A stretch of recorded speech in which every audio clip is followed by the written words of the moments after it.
9 విద్యుత్ ప్రవాహం. భావనలపై ప్రతిస్పందనలు. లారెంజ్ డ్రూడ్ ఎలక్ట్రాన్ సిద్ధాంతం సహాయంతో విద్యుత్ ప్రవాహానికి ఎలక్ట్రాన్లు ఎలా కారణమో వివరించండి.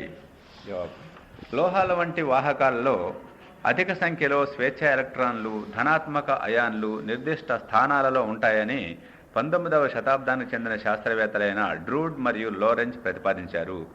ఈ ధనాత్మక అయాన్లు అమరికను లాటిస్ అంటాము. వాహకాన్ని తెరచిన వలయంగా భావించినప్పుడు వాహకంలో ఎలక్ట్రాన్లు స్వేచ్ఛగా ఏ దిశలో కదులుతాయో నిర్ణయించలేని విధంగా చలిస్తాయి. ఈ చలనాన్ని క్రమరహిత చలనము అంటాము. వాహకంలో ఏదైనా మధ్యఛేదాన్ని ఊహిస్తే 1 సెకను కాలంలో ఆ మధ్యఛేదాన్ని ఎడమ నుండి కుడికి దాటి వెళ్లే ఎలక్ట్రాన్ల సంఖ్య 1 సెకను కాలంలో ఆ మధ్యఛేదాన్ని కుడి నుండి ఎడమికి దాటి వెళ్లే ఎలక్ట్రాన్ల సంఖ్యకు సమానం. అనగా తెరచిన వలయం వంటి వాహకంలో ఏదేని మధ్యఛేదం వెంబడి కదిలే ఫలిత ఆవేశం శూన్యమవుతుంది. ఒక బల్బు సహా వాహకం 2 చివరలను బ్యాటరీకి కలిపితే బ్యాటరీ నుండి బల్బుకు శక్తి సరఫరా జరగడం వల్ల బల్బు వెలుగుతుంది. ఈ విధమైన శక్తి సరఫరాకు కారణము ఎలక్ట్రాన్లు. ఎలక్ట్రాన్లు క్రమ పద్ధతిలో చలిస్తే వాహకంలోని ఏదేని మధ్యఛేదాన్ని దాటి వెళ్లే ఫలిత ఆవేశం వ్యవస్థితం అవుతుంది. ఈ విధంగా ఎలక్ట్రాన్లు క్రమమైన పద్ధతిలో చలించడాన్ని విద్యుత్ ప్రవాహం అంటారు. కనుకనే ఆవేశాల క్రమచలనాన్ని విద్యుత్ ప్రవాహం అంటారు. బ్యాటరీ ఎలా పనిచేస్తుంది వివరించండి. బ్యాటరీలో 2 లోహపు పలకలు ఎలక్ట్రోడ్లు, ఒక రసాయనం అనగా విద్యుత్ విశ్లేషం ఉంటాయి. బ్యాటరీ యొక్క 2 ఎలక్ట్రోడ్ల మధ్య ఉండే విద్యుత్ విశ్లేషంలో పరస్పరం వ్యతిరేక దిశల్లో చలించే ధన, రుణ అయాన్లు ఉంటాయి. ఈ అయాన్లపై విద్యుత్ విశ్లేషం కొంత బలాన్ని ప్రయోగించడం వల్ల అవి నిర్దిష్ట దిశలో చలిస్తాయి. ఈ బలాన్ని రసాయన బలం FC అంటాము. రసాయన స్వభావాన్ని బట్టి ధన అయాన్లు బ్యాటరీలో ఏదో ఒక లోహపు పలకపై వైపు కదిలి ఆ పలకపై పోగవుతాయి. దీని ఫలితంగా ఆ లోహపు పలక ధనావేశపూరితమవుతుంది. దీన్ని యానోడ్ అంటాం. ధనావేశ అయాన్లకు వ్యతిరేక దిశలో రుణావేశ అయాన్లు చలించి 2వ లోహపు పలకపై పోగవుతాయి.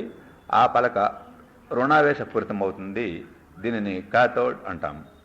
లోహపు పలకలపై ఆవేశం సంతృప్త స్థితిని చేరే వరకు ఇలా ఆవేశాలు పోగవుతూనే ఉంటాయి.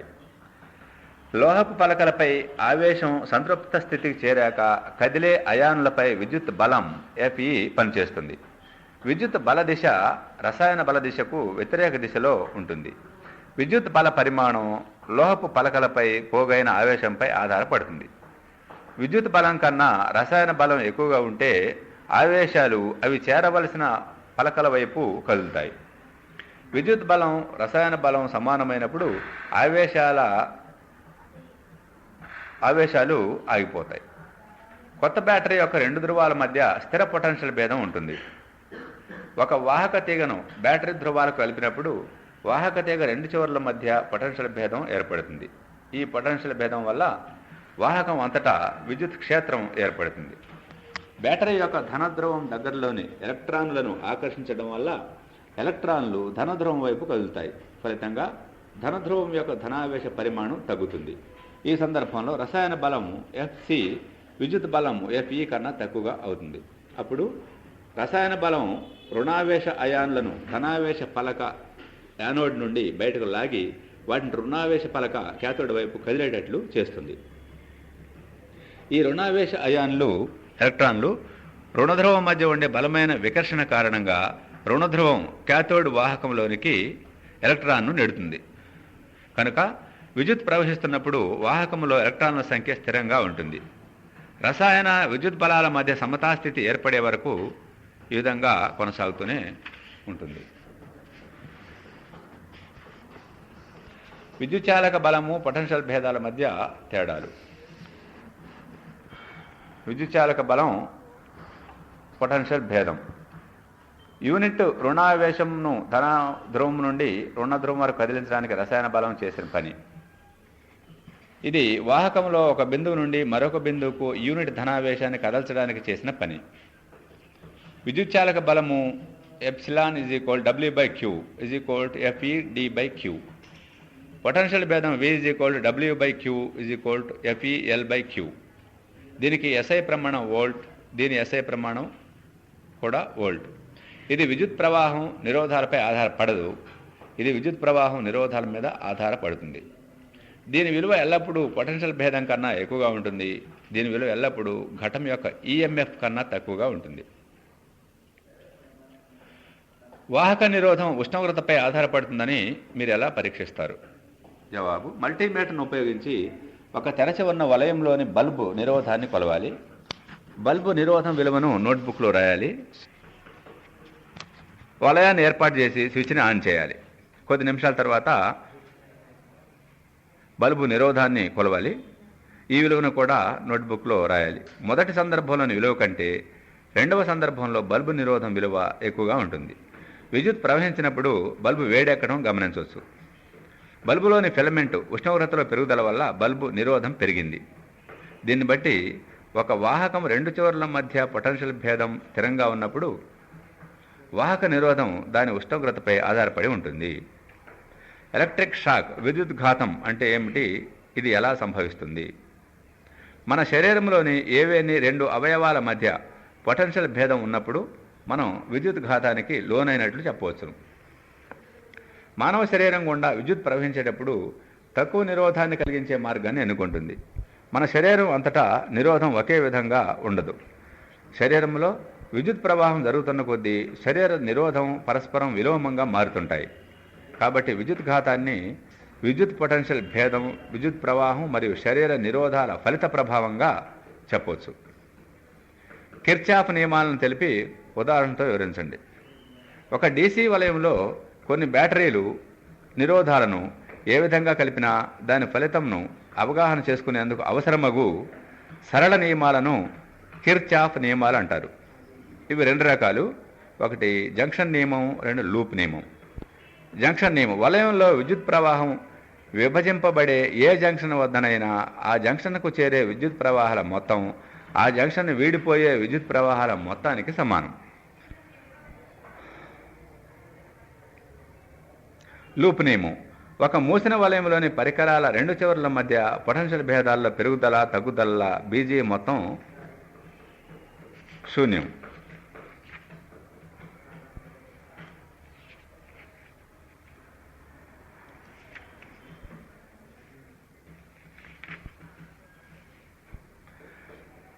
ఒక kWh విలువను జౌళ్లలో తెలపండి.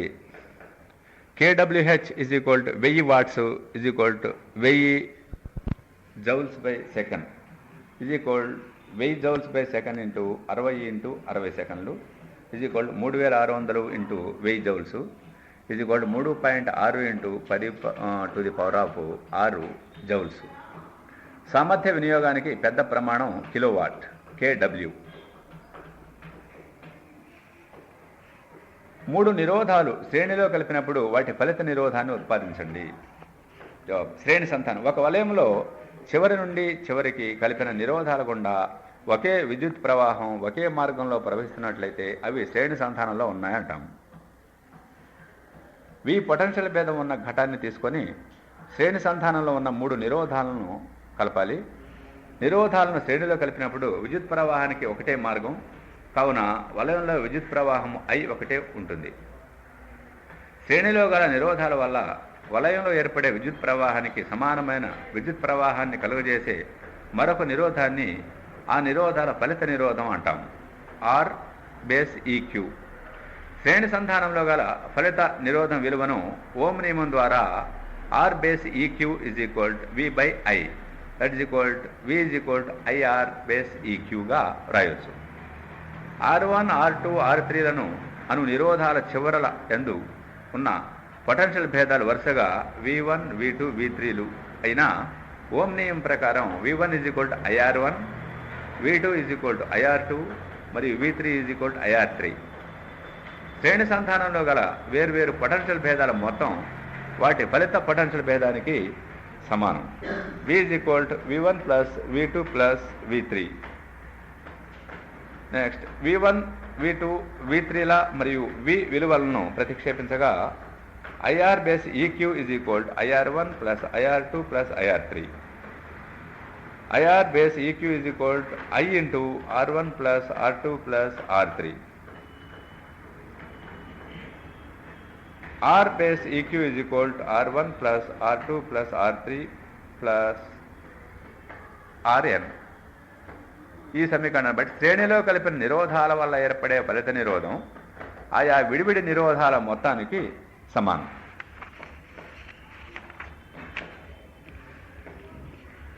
మూడు నిరోధాలు సమాంతరంగా కలిపినప్పుడు వాటి ఫలిత నిరోధాన్ని ఉత్పాదించండి. సమాంతర సంధానం. ఒక వలయంలో నిరోధాలు ఉమ్మడి టెర్మినల్కి కలపబడి వాటి మధ్య ఒకే పొటెన్షియల్ భేదం ఉంటే అవి సమాంతర సంధానంలో ఉన్నాయంటాము. పొటెన్షియల్ భేదం ఉన్న ఘటాన్ని తీసుకొని సమాంతర సంధానంలో ఉన్న మూడు నిరోధాలను కలపాలి. వలయంలో ప్రవహించే ఫలిత విద్యుత్ ప్రవాహం విడిబడి నిరోధాల ద్వారా ప్రవహించు విద్యుత్ ప్రవాహాల మొత్తానికి సమానము. దీన్ని బట్టి I is equal I1 plus I2 plus I3 అవును. నిరోధాల సమాంతర సంధానంలో పొటెన్షియల్ భేదం V మారదు కనుక మూడు నిరోధాల ఫలిత నిరోధాన్ని R బేస్ EQ అను నిరోధాన్ని ఉపయోగిస్తాము. సమాంతర సంధానంలో ఫలిత నిరోధం R బేస్ EQ ఓం నియమం ప్రకారం R base EQ is equal V by I, that is equal I is equal V by R base EQ. R1, R2, R3 నిరోధాల గుండా వరుసగా I1, I2, I3 విద్యుత్ ప్రవహించిన ఓం నియమం ప్రకారం I1 is equal to V by R1, I2 is equal to V by R2, I3 is equal to V by R3. నిరోధాల సమాంతర సంధానంలో ఉన్నందున I is equal to I1 plus I2 plus I3. ఈ విలువలను ప్రతిక్షేపిస్తే V by R base EQ is equal to V by R1 plus V by R2 plus V by R3. V by R base EQ is equal to V into 1 by R1 plus 1 by R2 plus 1 by R3. Next 1 by R base EQ is equal to 1 by R1 plus 1 by R2 plus 1 by R3 plus 1 by R base N. పై సమీకరణం నుండి సమాంతర సంధానంలో ఉన్న నిరోధాల ఫలిత నిరోధం విలువ ఆ విడివిడి నిరోధాల విలువ కన్నా తక్కువగా ఉంటుంది. సమాంతర సంధానంలో ఫలిత నిరోధం యొక్క వ్యుత్క్రమణం విడి నిరోధాల వ్యుత్క్రమణానికి మొత్తానికి సమానము. కాపర్ కంటే సిల్వర్ మంచి విద్యుత్ వాహకం అయినా విద్యుత్ తీగగా కాపర్ను వాడతాం ఎందుకు? జవాబు: సిల్వర్ యొక్క విశిష్ట నిరోధం విలువ 1.59 ఇంటూ 10⁻⁻8 ఓం మీటర్స్ మరియు కాపర్ యొక్క విశిష్ట నిరోధం విలువ 1.68 ఇంటూ 10⁻⁻8 ఓం మీటర్స్. కాపర్ యొక్క విశిష్ట నిరోధం కన్నా సిల్వర్ విలువ తక్కువ విశిష్ట నిరోధం గల లోహాల నుంచి మంచి వాహకాలుగా ఉపయోగిస్తారు. కానీ సిల్వర్ అత్యధిక ఖరీదు లోహం కావటం చేత కాపర్ని వాడుతున్నాం. కాపర్ తీగకుండా విద్యుత్ ప్రవహించేటప్పుడు ఉష్ణ రూపంలో కోల్పోయే శక్తి సిల్వర్ కన్నా చాలా తక్కువ. కాపర్ లోహాన్ని చాలా సన్న తీగలుగా మార్చవచ్చు. దీనికి పెళుసుదనం తక్కువ.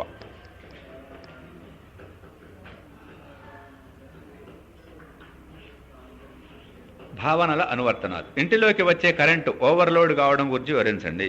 మన ఇంటికి విద్యుత్తు 2 తీగల ద్వారా వస్తుంది. వీటిని కరెంట్ లైన్ అంటాము. ఈ తీగల నిరోధం చాలా తక్కువ. వీటి మధ్య పొటెన్షియల్ భేదం దాదాపుగా 240 V ఉంటుంది.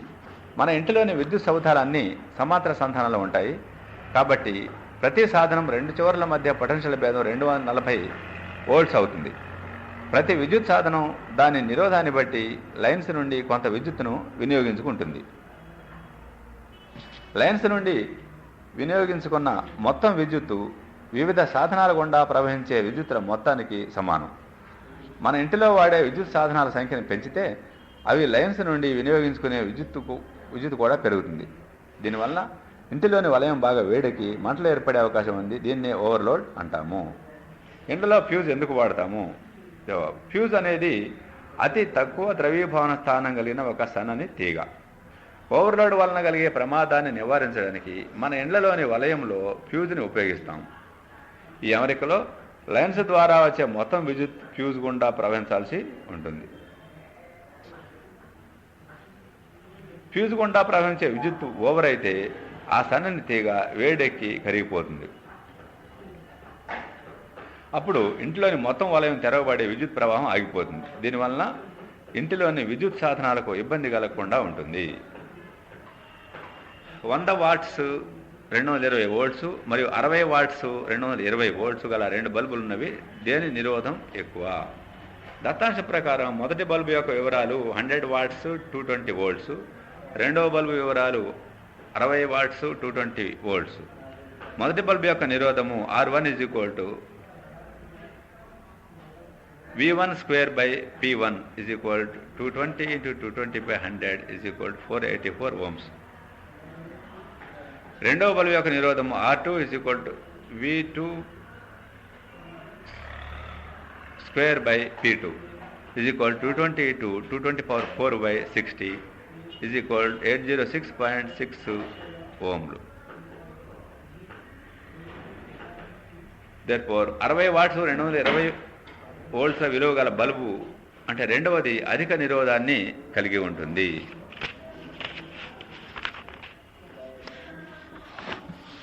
ఇండ్లలో విద్యుత్ పరికరాలను ఎందుకు శ్రేణిలో కలపము? మన నిత్య జీవితంలో ఉపయోగించే ఫ్యాను, ఫ్రిడ్జు, హీటరు, కుక్కర్ వంటి విద్యుత్ సాధనాలను సమాంతర సంధానంలోనే కలుపుతారు. ఎందుకనగా శ్రేణిలో కలిపిన విద్యుత్ పరికరాల్లో ఏదైనా ఒకటి పనిచేయకపోతే వలయం తెరవబడి వలయంలో విద్యుత్ ప్రవాహం జరగదు. దీంతో మిగిలినవి కూడా పనిచేయవు.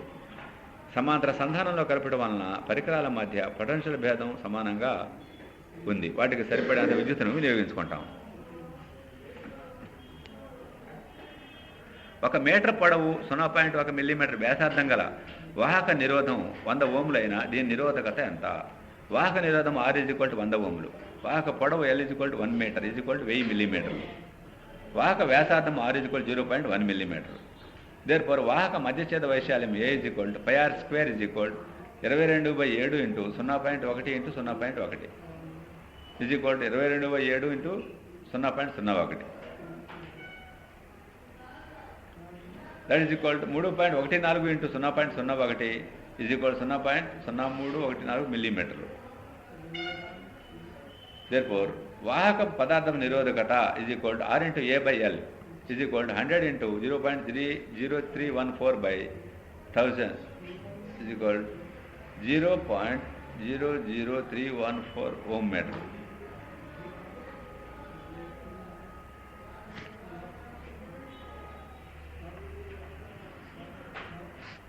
బల్బులోని ఫిలమెంట్ తయారీకి టంగ్స్టన్ వినియోగిస్తారు ఎందుకు? సాధారణంగా విద్యుత్ బల్బులో వాడే ఫిలమెంట్ను టంగ్స్టన్తో తయారు చేస్తారు.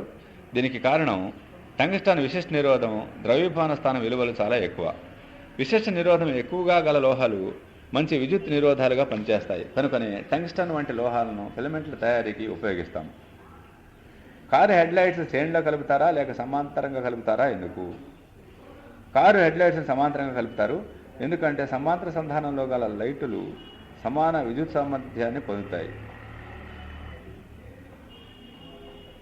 వాటిలో ఒకదానిలో ఏదైనా లోపం సంభవించి పనిచేయకపోయినా మరొకటి పనిచేయును. ఈ సౌలభ్యం శ్రేణి సంధానంలో ఉండదు.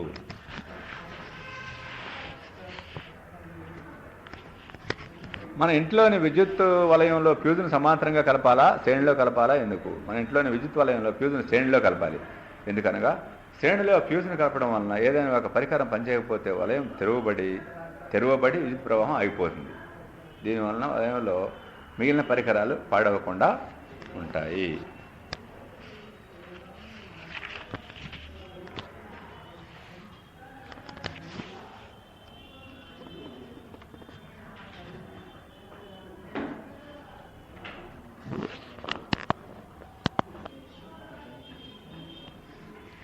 ఒక ఇంటిలో 3 బల్బులు, 2 ఫ్యాన్లు, 1 టెలివిజన్ను వాడుతున్నారు. ప్రతి బల్బు 40 వాట్ల విద్యుత్తును వినియోగిస్తుంది. టెలివిజన్ 60 వాట్లు, ఫ్యాన్ 80 వాట్ల విద్యుత్తును వినియోగిస్తున్నాయి. సుమారు ప్రతి బల్బును 5 గంటలు, ప్రతి ఫ్యాను 12 గంటలు, టెలివిజన్ 5 గంటల చొప్పున ప్రతిరోజు వినియోగిస్తున్నారు. 1 యూనిట్ KWHకు 3 రూపాయల చొప్పున విద్యుత్ ఛార్జీ వేస్తే 30 రోజుల్లో చెల్లించాల్సిన సొమ్ము ఎంత? 40 వాట్ల 3 బల్బుల రోజుకి 5 గంటల చొప్పున వినియోగించే విద్యుత్ శక్తి 3 × 40 × 5 600 WH. 80 వాట్ల 2 ఫ్యాన్లు రోజుకు 12 గంటల చొప్పున వినియోగించే విద్యుత్ శక్తి 2 × 80 × 12 1920 వాట్ అవర్స్ WH. 60 వాట్ల టెలివిజన్ రోజుకు 5 గంటల చొప్పున వినియోగించు విద్యుత్ శక్తి 1 × 60 × 5 300 వాట్ అవర్స్. వినియోగించిన మొత్తం విద్యుత్ శక్తి 600 + 300 + 1920 2820 వాట్ అవర్స్. వాట్ అవర్స్ని కిలోవాట్ వాట్ అవర్లో మారిస్తే 2860/1000 2.82 kWh. 30 రోజుల్లో వాడిన విద్యుత్ శక్తి 2.82 × 30 84.6 కిలోవాట్ అవర్స్. యూనిట్ ధర రూ. 3.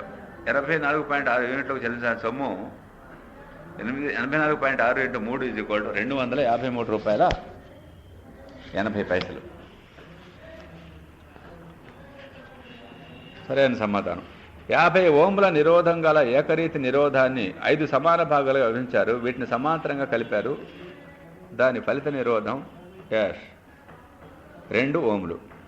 వాహకంలో ఒక ఆవేశాన్ని A నుండి B వరకు కదిలించారు. ఈ విధంగా ప్రమాణ ఆవేశాన్ని ఆ బిందువుల మధ్య కదల్చడాన్ని విద్యుత్ బలాలు చేయవలసిన పనిని డాష్ అంటారు. ఏబిల మధ్య పొటెన్షియల్ భేదం అంటారు. జౌలు కూలుంబు డాష్కు సమానం వోల్ట్. తీగలో విద్యుత్ ప్రవాహం డాష్పై ఆధారపడుతుంది.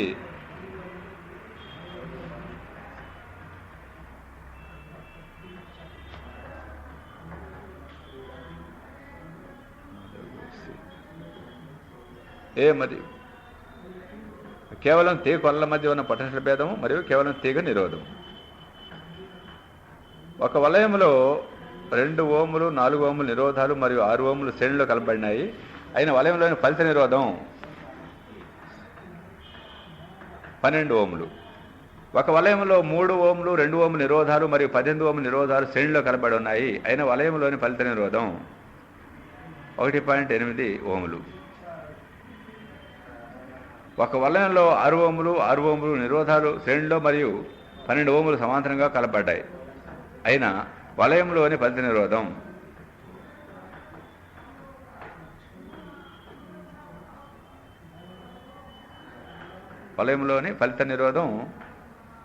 6 ఓంలు.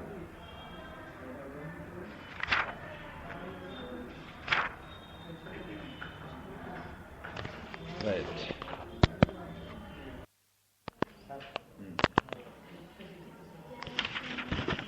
11 లోహ సంగ్రహణ శాస్త్రం.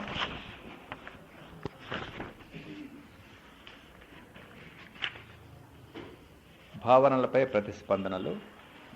ప్రకృతిలో ఆక్సైడ్ రూపంలో ఉండే ధాతువులుగా లభ్యమయ్యే 3 లోహాలను రాయండి. 1 bauxite Al2O3 2H2O. 2 haematite Fe2O3. 3 zincite ZnO. ప్రకృతిలో స్వేచ్ఛాస్థితిలో లభ్యమయ్యే 3 లోహాలు పేర్కొనండి. బంగారం, వెండి, ప్లాటినం. లోహ నిష్కర్షణలో ముడి ఖనిజాన్ని సాంద్రీకరించడంపై ఒక లఘు వ్యాఖ్య రాయండి. భూమి నుండి మైనింగ్ ద్వారా పొందిన ధాతువులో సాధారణంగా మట్టి, ఇసుక వంటి మలినాలు చాలా పెద్ద మొత్తంలో కలిసి ఉంటాయి. ఈ మలినాలను ఖనిజ మాలిన్యం అంటాం. ఖనిజ మాలిన్యం అధిక పరిమాణంలో ఉన్న ధాతువు నుండి వీలైనంత ఖనిజ మాలిన్యాన్ని తక్కువ ఖర్చుతో కొన్ని భౌతిక పద్ధతుల ద్వారా ముందుకు వేరు చేస్తారు. ముందుగా ఇలా పాక్షికంగా ఖనిజ మాలిన్యాన్ని ధాతువు నుంచి వేరు చేసే ప్రక్రియను ధాతు సాంద్రీకరణ అంటారు. ధాతువు ఖనిజ మాలిన్యాన్ని మధ్య భౌతిక ధర్మాల్లో గల భేదంపై ఆధారపడి కొన్ని భౌతిక పద్ధతులను ధాతువును సాంద్రీకరణ చేయడానికి అవలంబిస్తారు. అవి చేతితో ఏరివేయడం, నీటితో కడగడం, ప్లవన ప్రక్రియ, అయస్కాంత వేర్పాటు పద్ధతి. ముడి ఖనిజం అంటే ఏంటి? ఖనిజాలలో వేటి ఆధారంగా ముడి ఖనిజాన్ని ఎంపిక చేస్తారు. ఏ ఖనిజాలు చాలా ఎక్కువ శాతం లోహాన్ని కలిగి ఉండి వాటి నుండి లాభదాయకంగా లోహాన్ని రాబట్టడానికి అనువుగా ఉంటాయో ఆ ఖనిజాలను ముడి ఖనిజాలు లేదా ధాతువులు అంటారు. ఉదాహరణకు భూపటలంలో అతి సాధారణ మూలకం అల్యూమినియం. ఇది చాలా ఖనిజాలలో ముఖ్య అనుఘటకం అయినప్పటికీ దీని ఖనిజాలన్నింటి నుండి అల్యూమినియాన్ని నిష్కర్షించడం అంత లాభదాయకం కాదు. సాధారణంగా అల్యూమినియం నిష్కర్షణకు అత్యంత లాభదాయకమైన ఖనిజం బాక్సైట్. అందుకే బాక్సైట్ను అల్యూమినియం యొక్క ఖనిజ ధాతువు లేదా ముడి ఖనిజంగా భావిస్తాం. దీనిలో 50 నుంచి 70% అల్యూమినియం ఆక్సైడ్ ఉంటుంది. ఇనుము యొక్క ఏవైనా 2 ధాతువుల పేర్లు రాయండి. 1 హెమటైట్ Fe2O3, 2 మ్యాగ్నటైట్ Fe3O4. ప్రకృతిలో లోహాలు ఎలా లభ్యమవుతాయి? ఏవైనా 2 ఖనిజ రూపాలకు ఉదాహరణలు ఇవ్వండి. లోహాల యొక్క ప్రధాన వనరు భూపటలం. సముద్ర జలంలో కూడా కొన్ని సోడియం క్లోరైడ్, మెగ్నీషియం క్లోరైడ్ వంటి కరిగే లవణాలుంటాయి. బంగారము, వెండి, రాగి వంటి కొన్ని లోహాల చర్యాశీలత తక్కువ కాబట్టి అవి ప్రకృతిలో స్వేచ్ఛాస్థితిలో లభిస్తాయి. మిగిలిన లోహాలు వాటి అధిక చర్యాశీలత వలన ప్రకృతిలో సంయోగ స్థితిలోనే ఉంటాయి. ప్రకృతిలో లభించే లోహ మూలకాలు లేదా సమ్మేళనాలు లోహ ఖనిజాలు అంటారు. ఖనిజ రూపాలకు ఉదాహరణ ఎప్సమ్ లవణం MgSO4 7H2O, సున్నపురాయి CaCO3. ప్లవన ప్రక్రియ గురించి లఘు వ్యాఖ్య రాయండి. ఈ పద్ధతి ముఖ్యంగా సల్ఫైడ్ ధాతువుల నుండి ఖనిజ మాలిన్యాన్ని తొలగించడానికి అనువుగా ఉంటుంది.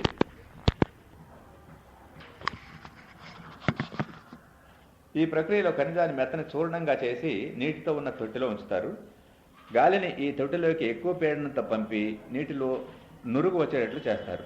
ఏర్పడిన నురుగు ఖనిజ లవణ కణాలను పైతలానికి తీసుకుపోతుంది. తొట్టె అడుగు భాగానికి మాలిన్య కణాలు చేరుకుంటాయి. నురుగు తేలిగ్గా ఉండడం వల్ల తెట్టులాగా ఏర్పడిన ఆ నురుగును దాని నుండి వేరు చేసి ఆరబెట్టి ధాతు కణాలను పొందవచ్చు.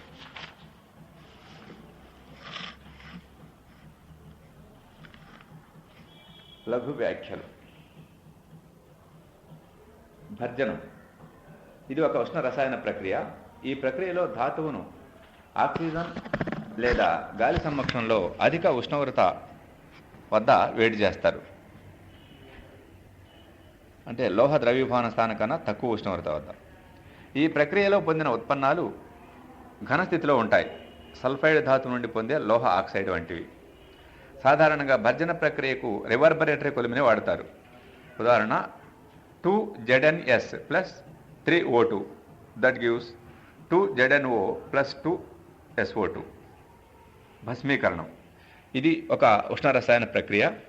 ఈ ప్రక్రియలో ధాతువును గాలి లేదా ఆక్సిజన్ అందుబాటులో లేకుండా వేడి చేయడం వలన ధాతువు విఘటనం చెందుతుంది. ఉదాహరణ MgCO3 that gives MgO plus CO2, CaCO3 that gives CaO plus CO2. ప్రగలనం. ప్రగలనం అనేది ఒక ఉష్ణ రసాయన ప్రక్రియ. ఈ ప్రక్రియలో ఒక ధాతువును ద్రవకారితో కలిపి ఇంధనంతో బాగా వేడి చేస్తారు. ఉష్ణశక్తి చాలా తీవ్రంగా ఉండటం వలన ధాతువు లోహంగా క్షయీకరింపబడుతుంది. అలాగే లోహాన్ని ద్రవస్థితిలో పొందవచ్చు. ప్రగలన ప్రక్రియలో ధాతువులోని మలినాలు ద్రవకారితో చర్య పొంది సులువుగా తొలగించగల లోహ మలంగా ఏర్పడతాయి. హెమటైట్ ధాతు విషయంలో కోకును ఇంధనంగాను సున్నపురాయిని ద్రవకారిగాను వాడతారు. ప్రగలన ప్రక్రియను బ్లాస్ట్ కొలిమి అనే ప్రత్యేకంగా నిర్మించబడిన కొలిమిలో చేస్తారు. భర్జనము భస్మీకరణ మధ్య భేదమేమి? ఒక్కొక్క ప్రక్రియకు ఒక్కొక్క ఉదాహరణ ఇవ్వండి. భర్జన ప్రక్రియలో ధాతువును ఆక్సిజన్ లేదా గాలి సమక్షంలో అధిక ఉష్ణోగ్రత వద్ద వేడి చేస్తారు. భస్మీకరణ ప్రక్రియలో ధాతువును గాలి లేదా ఆక్సిజన్ అందుబాటులో లేకుండా వేడి చేస్తారు. తర్వాత ఖనిజ మాలిన్యం. లోహధాతువుతో కలిసి ఉన్న మలినాలను ఖనిజ మాలిన్యం గ్యాంగ్ అంటారు. లోహ మలం. ప్రగలన ప్రక్రియలో ధాతువులోని మలినాలు ద్రవకారితో చర్య పొంది సులువుగా తొలగించగల పదార్థంగా ఏర్పడతాయి. దీన్ని లోహ మలం స్లాగ్ అంటారు.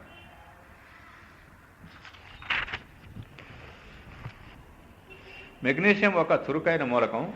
ఇది ప్రకృతిలో క్లోరైడ్ రూపంలో లభిస్తే దాని నుండి ముడి మెగ్నీషియంను పొందడానికి ఏ క్షయకరణ పద్ధతి సరిపోతుంది? మెగ్నీషియం ఒక చురుకైన మూలకం. ఇది ప్రకృతిలో క్లోరైడ్ రూపంలో లభిస్తే దాని నుండి ముడి మెగ్నీషియంను పొందడానికి విద్యుత్ విశ్లేషణ అనే క్షయకరణ పద్ధతి సరిపోతుంది. MgCl2ను విద్యుత్ విశ్లేషణ చేస్తే Mg లోహం క్యాథోడ్ వద్దకు, క్లోరిన్ వాయువు యానోడ్ వద్దకు చేరతాయి. క్యాథోడ్ వద్ద Mg2 plus 2E minus that gives Mg. Anode వద్ద 2Cl minus that gives Cl2 plus 2E minus. శుద్ధ లోహాలను రాబడడానికి వాడే ఏవైనా 2 పద్ధతులను రాయండి.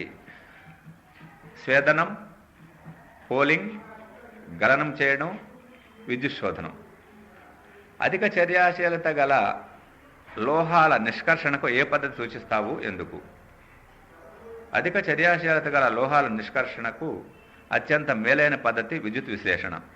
సాధారణ క్షయకరణ పద్ధతులైన వేడి చేయడం వంటి పద్ధతుల్లో చాలా ఎక్కువ ఉష్ణోగ్రతల వద్ద మాత్రమే క్షయకరణం సాధ్యమవుతుంది. దీనికి ఎక్కువ ఖర్చు కూడా అవుతుంది.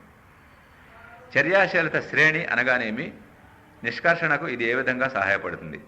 క్రియాశీలత ఆధారంగా లోహాలను అవరోహణ క్రమంలో అమర్చగా వచ్చు శ్రేణిని చర్యాశీలత శ్రేణి అంటారు. ఉదాహరణ, అధిక క్రియాశీలత K is less than Na, Na is less than Ca, Ca is less than Mg, Mg is less than Al. మధ్యస్థ క్రియాశీలత zinc less than Fe, Fe less than Pb, Pb less than Cu. అల్ప క్రియాశీలత Ag less than Au. చర్యాశీలత శ్రేణిలో దిగువ ఉన్న లోహాలు స్వేచ్ఛా స్థితిలో ఉంటాయి. వాటి యొక్క చర్యాశీలత ఇతర పరమాణువులలో చాలా తక్కువ కాబట్టి ఇలాంటి లోహాలను వేడిమి చర్యతో క్షయీకరింపజేయడం ద్వారా లేదా కొన్నిసార్లు వీటి జలద్రావణాల నుండి స్థానభ్రంశం చెందించడం ద్వారా పొందవచ్చు. చర్యాశీలత శ్రేణిలో మధ్యలో ఉన్న లోహాలైన జింకు, ఐరన్, ప్లంబం, కాపర్ వంటి లోహాల యొక్క లోహధాతువులు సాధారణంగా సల్ఫైడ్లు, కార్బోనేట్ల రూపంలో ఉంటాయి. ఈ లోహధాతువులను క్షయకరణం చెందించే ముందు వాటిని ఆక్సైడ్లుగా తప్పక మార్చాలి. చర్యాశీలత శ్రేణిలో ఎగువ భాగంలో ఉన్న లోహాలైన పొటాషియం, సోడియం, కాల్షియం, మెగ్నీషియం మరియు అల్యూమినియం వంటి లోహాల యొక్క లోహధాతువులను కార్బన్ మోనాక్సైడ్తో వేడిమి చర్య వంటి సాధారణ క్షయకరణ పద్ధతిని వాడి లోహ నిష్కర్షణ చేయలేము. ఈ విధంగా చర్యాశీలత శ్రేణి లోహాల నిష్కర్షణను ప్రభావితం చేస్తుంది. థర్మైట్ ప్రక్రియ అనగానేమి, నిజ జీవితంలో ఈ ప్రక్రియ యొక్క వినియోగాలను రాయండి. థర్మైట్ అనే ప్రక్రియలో ఆక్సైడ్లు మరియు అల్యూమినియంల మధ్య చర్య జరుగుతుంది. అధిక చర్యాశీలత గల సోడియం, కాల్షియం, అల్యూమినియం వంటి లోహాలను తక్కువ చర్యాశీలత గల లోహాలను వాని ధాతువుల నుండి స్థానభ్రంశం చేయడానికి క్షయకారిణులుగా ఉపయోగిస్తారు. ఈ స్థానభ్రంశ చర్యలు సాధారణంగా అతి ఉష్ణమోచక చర్యలుగా ఉంటాయి. ఈ చర్యలో ఎంత ఎక్కువ మొత్తంలో ఉష్ణం విడుదలవుతుందంటే ఏర్పడిన లోహాలు ద్రవస్థితిలో ఉంటాయి. ఉదాహరణకు titanium chloride TiCl4 plus 2Mg that gives 850 డిగ్రీల centigrade titanium plus 2MgCl2. Titanium tetrachloride TiCl4 plus 4Na that gives 850 డిగ్రీల సెంటిగ్రేడ్ Ti ప్లస్ 4NaCl. నిత్య జీవితంలో థర్మైట్ చర్య వినియోగం. ఐరన్ ఆక్సైడ్ Fe2O3 అల్యూమినియంతో చర్య పొందినప్పుడు ఏర్పడిన ద్రవ ఇనుమును విరిగిన రైలు కమ్మీలు, పగిలిన యంత్ర పరికరాలను అతికించడానికి ఉపయోగిస్తారు. Fe2O3 plus 2Al that gives 2Fe plus 2Al2O3 plus ఉష్ణశక్తి. Cr2O3 plus 2Al that gives 2Cr plus Al2O3 plus ఉష్ణశక్తి. నిజ జీవితంలో చేతితో ఏరివేయడం, నీటితో కడగడం వంటి ప్రక్రియలను ఏ సందర్భంలో వాడతాం? కొన్ని ఉదాహరణలు ఇవ్వండి. లోహాన్ని సాంద్రీకరించడంతో వీటిని ఎలా పోలుస్తారు? చేతితో ఏరివేయడం. రంగు, పరిమాణం వంటి ధర్మాలలో ధాతువు, మలినాలకు మధ్య వ్యత్యాసం ఉంటే ఈ పద్ధతిని వాడతారు. ఈ పద్ధతిలో ధాతు కణాలను చేతితో ఏరివేయడం ద్వారా ఇతర మలినాల నుండి వేరు చేయవచ్చు. గ్యాంగ్. నీటితో కడగడం. ధాతువును బాగా చూర్ణం చేసి వాలుగా ఉన్న తలంపై ఉంచుతారు. పైనుంచి వచ్చే నీటి ప్రవాహంతో కడుగుతారు. అప్పుడు తేలిగ్గా ఉన్న మలినాలు నీటి ప్రవాహంతో కొట్టుకుపోతాయి. బరువైన శుద్ధమైన ముడి ఖనిజ కణాలు నిలిచిపోతాయి. లోహాన్ని సాంద్రీకరించడంతో పోలిక. భూమి నుండి మైనింగ్ ద్వారా పొందిన ధాతువులో సాధారణంగా మట్టి, ఇసుక వంటి మలినాలు చాలా పెద్ద మొత్తంలో కలిసి ఉంటాయి. ఈ మలినాలను ఖనిజ మాలిన్యం అంటాం. ఖనిజ మాలిన్యం అధిక పరిమాణంలో ఉన్న ధాతువు నుండి వీలైనంత ఖనిజ మాలిన్యాన్ని తక్కువ ఖర్చుతో కూడిన కొన్ని భౌతిక పద్ధతుల ద్వారా ముందుగా వేరు చేస్తారు.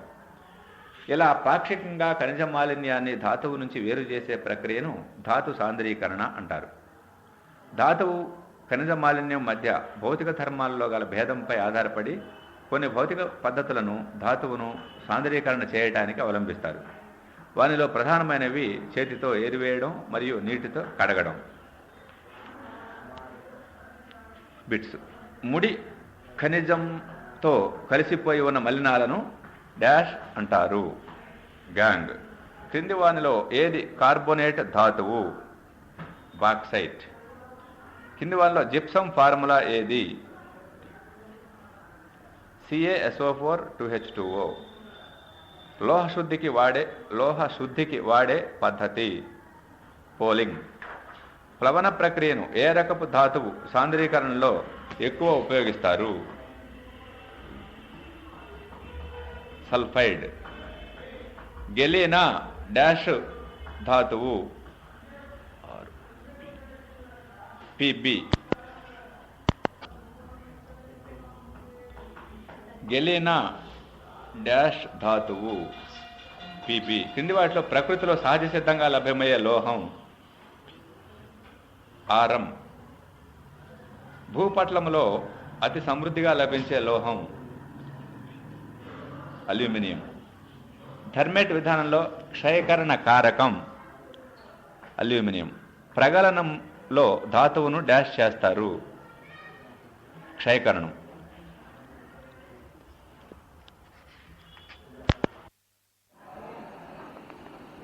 10వ తరగతి భౌతిక రసాయన శాస్త్రం